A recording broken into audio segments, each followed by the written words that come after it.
Hello everyone, this is Dr. Vimal Gupta, faculty of GL Bajaj Group of Institution Mathura. Today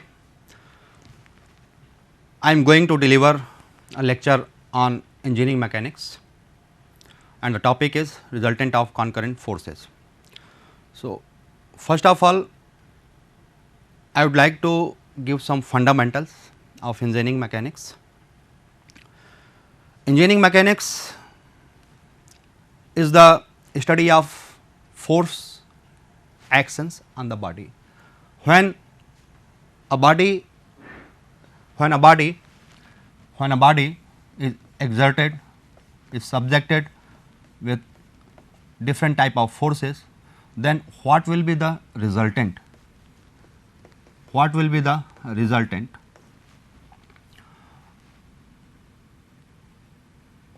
Where this body will move,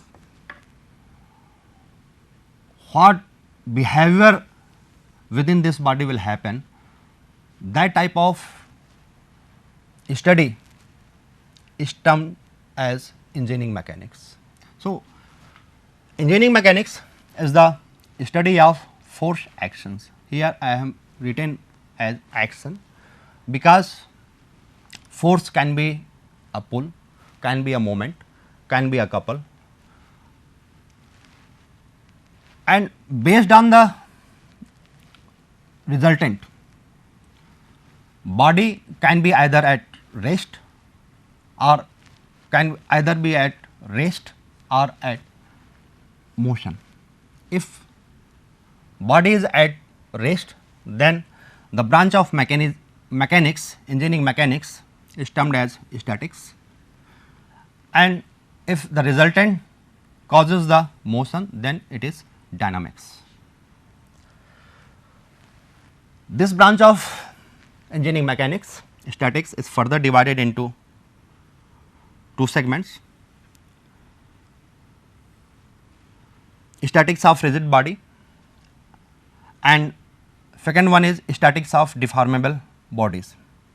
This is called as strength of materials. This is also known as strength of materials, and dynamics is being studied under two heads: kinematics and kinetics. Kinematics is the study of motion of the body without causing the forces. Means we do not focus the causes of the forces. And second one, kinetics. Kinetics is the study of motion of the body as well as the forces causing the motions. So, in the syllabus of our university, this is this is the syllabus of unit 3rd, this is syllabus of unit 4th, this is the syllabus which is covered in 1st and 3rd. Second unit of this syllabus is for centroid and moment of inertia. So, this is the syllabus of engineering mechanics. Now, I would like to introduce what is the forces, what are the different type of the forces. Force, we know it is the action which are responsible to cause the motion in the body. It can be divided under body forces or it can be contact force. This is the first category of the forces. Body force is the force which is caused by the gravity, and contact force, these are the force which are being produced when two different subject, when two different objects contact with each other. For an example, in this figure, two blocks, this is block 1, this is block 2, weight W1 and weight W2. W1, due to gravity, this force, this force W1 will act perpendicular downward, and similarly weight of this block W2 will act perpendicular downward. Therefore, W1 and W2, these are the natural force, and they are W1 and W2, these are the body force. And contact force are friction force. What are the friction force? In this figure, this block is being pulled by this force, P is equal to 50 Newton, and both blocks are attached with this string. If this force P is equal to 50 Newton exceed the value of mu r, then motion will take place in this direction.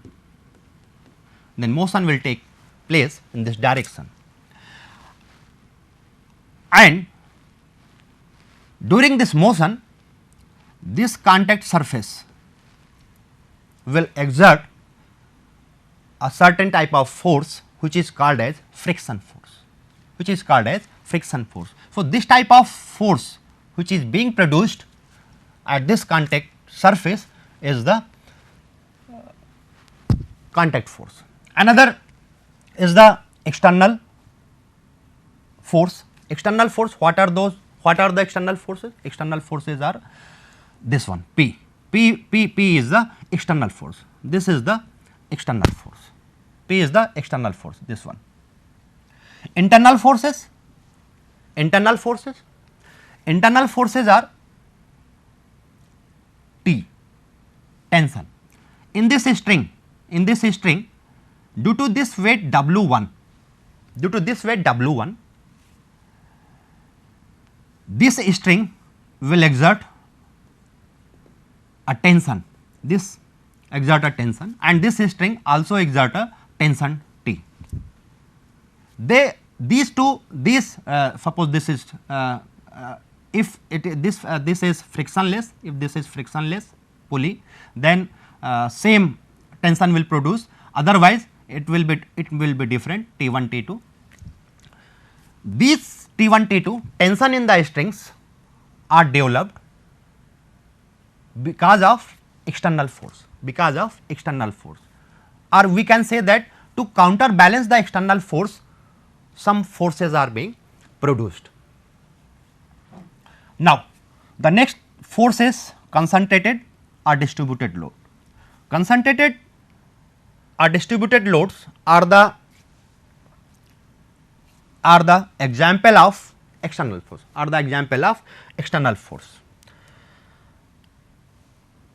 External force, if external force are concentrated, if external forces are concentrated at a single point, like this, W1 is concentrated at point A, W2 at point B, W3 at point C, W4 at point D. This example, this shows that this distribution of the external force is termed as concentrated or point load, and if the external force is uniformly distributed up to some area, in this figure it is AB, external force is divided. It can be uniformly divided, it can be in triangle form, or it can be in any type of curve may also be there. So, depending upon the distribution, we have three type of forces which are being considered in engineering mechanics. Now, force system. Force system, these three type of forces can be either coplanar or non-coplanar. If the forces lies within a plane, then they are planar, and if the forces are in different frame, that then it will be non-coplanar. Coplanar forces, it can be concurrent, it can be non-concurrent. Non-concurrent again divided into two parts, parallel and general. These are this figure shows the example of the force system. This one is the example of concurrent forces. This is the collinear force, and this is also concurrent force, case of concurrent force. Why it is case of concurrent force?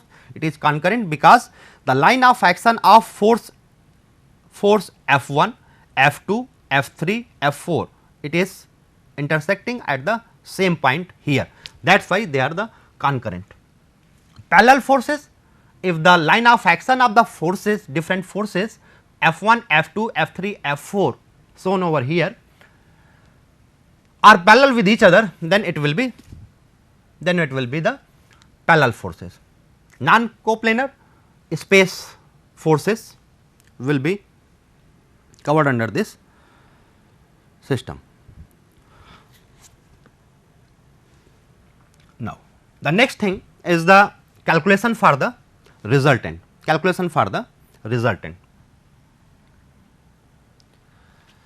Resultant of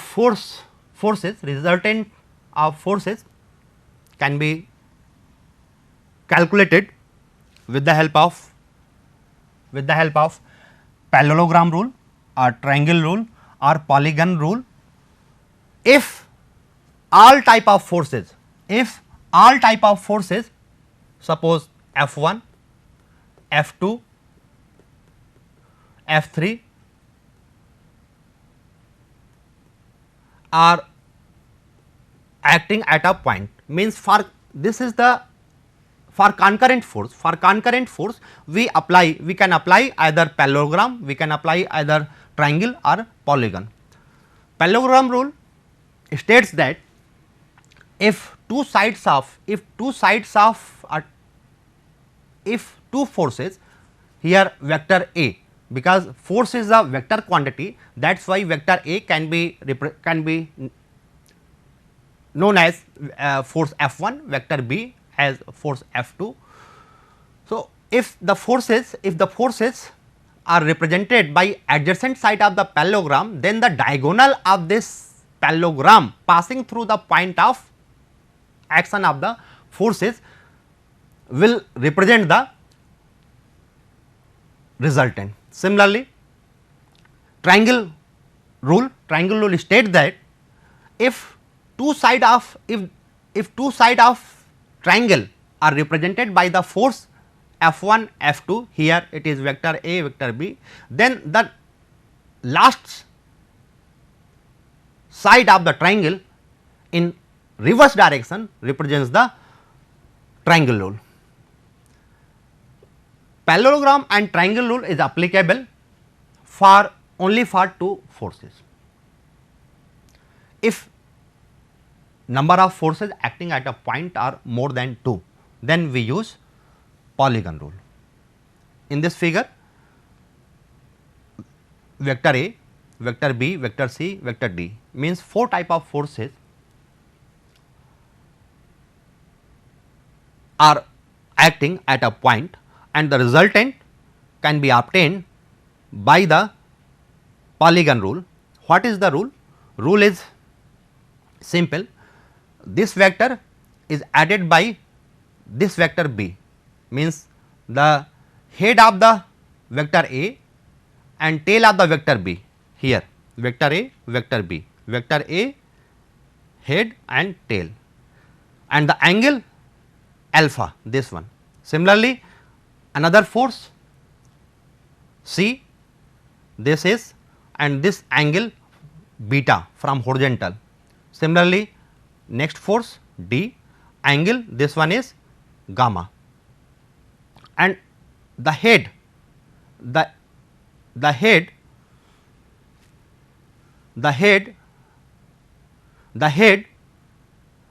and the tail, the head and the tail, this is the last side of the polygon, and that is resultant of the four forces. Now, let us do one question.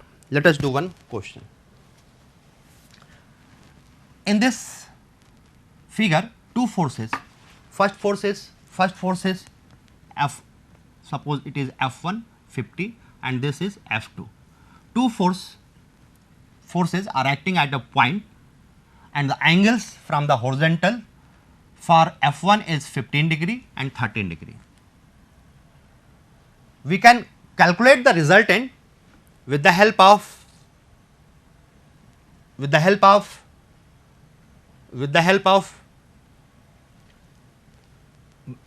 any rule, parallelogram or triangle rule.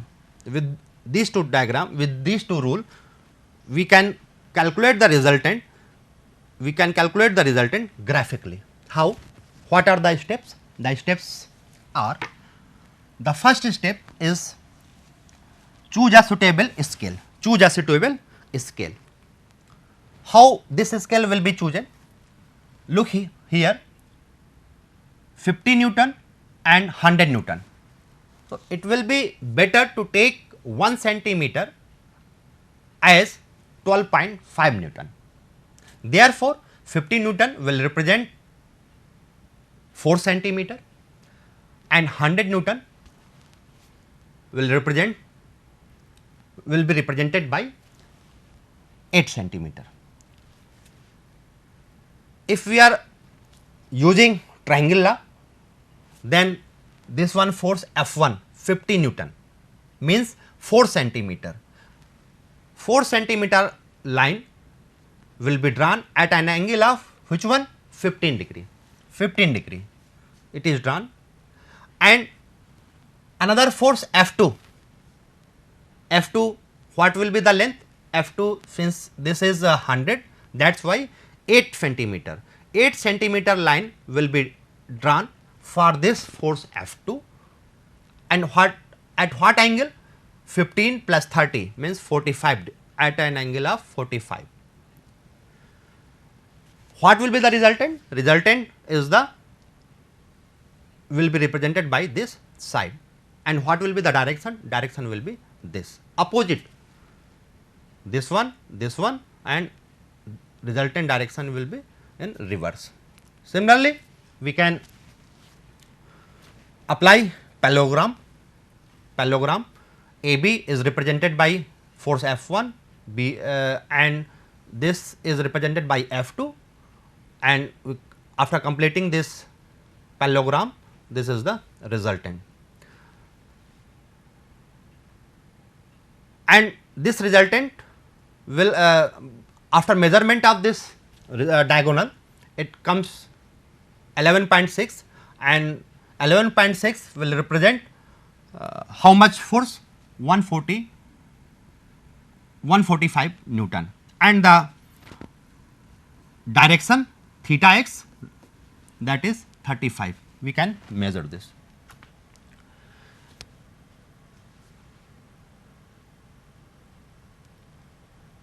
In next question, resultant of two forces in plane is 800. Two force. One of the force is 160 Newton at 30 degree. One force F1, this one force is 160 Newton at 30 degree. Determine the missing force. What is given in this question?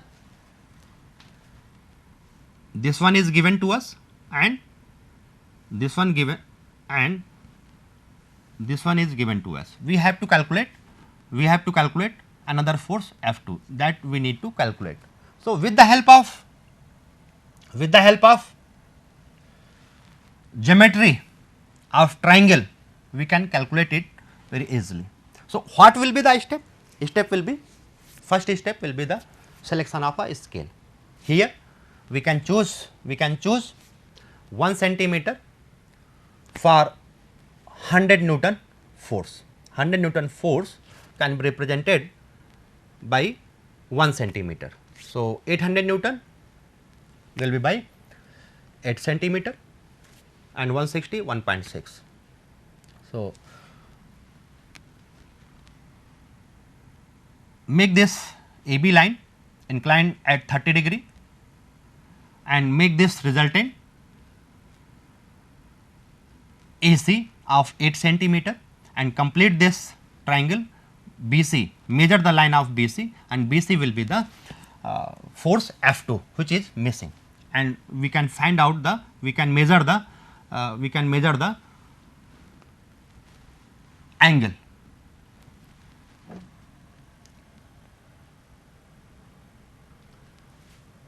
In this figure, in this question, four forces are acting, 150, 200, 80 Newton, 180 Newton is acting at a point, and we need to calculate the resultant. Since 4 forces are acting, that's why we need to apply polygon rules. So, with the help of the polygon rule, this one is F1, this is for F2, F3, F4, F4, and this is the resultant.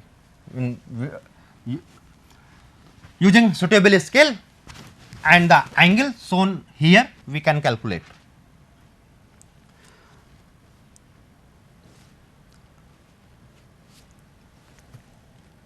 This is the analytical method. We can also calculate the resultant of the forces by analytical method. Here 3 forces are acting, and this angle theta will be calculated with the help of these two triangles. If this theta will be what? It will be tan inverse 1 by 1 means 45 degree. Similarly, this angle can be calculated with the help of the slope given over here. Analytical method, in analytical method, we need to calculate the value of forces along x direction and along y direction. Suppose this is the force 2 Newton, this 2 Newton force will be resolved in two directions, this one and this one. What will be the value of component of this force? This force will be 2 Newton, 2 into cos 45, this is 2 into sin 45. Similarly, this force 15 Newton has been resolved in this direction, this one and this one. This one value will be 15 cos, this one angle 63.435. It will be calculated by this value of slope. Similarly, this force has been resolved in this direction and this direction. Value of, after resolving the forces, value of sigma fx and sigma y will be calculated. Summation of all forces along x direction, x is this direction and y is this direction. Therefore, this is the positive direction, this is the positive. If any force is acting in this direction, then it will be taken as negative. Similarly, it will also be taken as negative.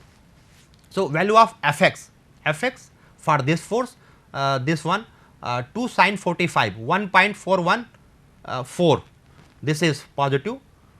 Downward, this one is negative, represented over here. This is also negative, represented by negative sign, and the value is minus 6.875, it is in downward direction. Fx is being calculated, this is positive 1.414 positive, 6.708 it is positive, 4.743 it is negative, and the summation is 3.379, and it is, since it is positive, then that is why it will act in this direction, and since this is negative, and that is why Fy is acting in this direction. Now, with the help of these two numerical value, we can represent the component in this direction and in this direction, and the resultant will be the diagonal of this rectangle, and the value of this resultant can be calculated by under root of sigma f x square plus sigma f y square, and the value can be calculated by this. And theta angle, this angle will be what? This angle will be what? Tan theta, the ratio of this is f y and this is f x, ratio of f y and f x can be calculated, and it is 2.035 from here. If we are calculating, if we are required to give this value theta x, means inclination of angle from horizontal. So, today we studied about the resultant of this type of forces, concurrent type of forces. In next class we will calculate the resultant of forces for non concurrent type of forces. In case of distribution of the force, if the force is distributed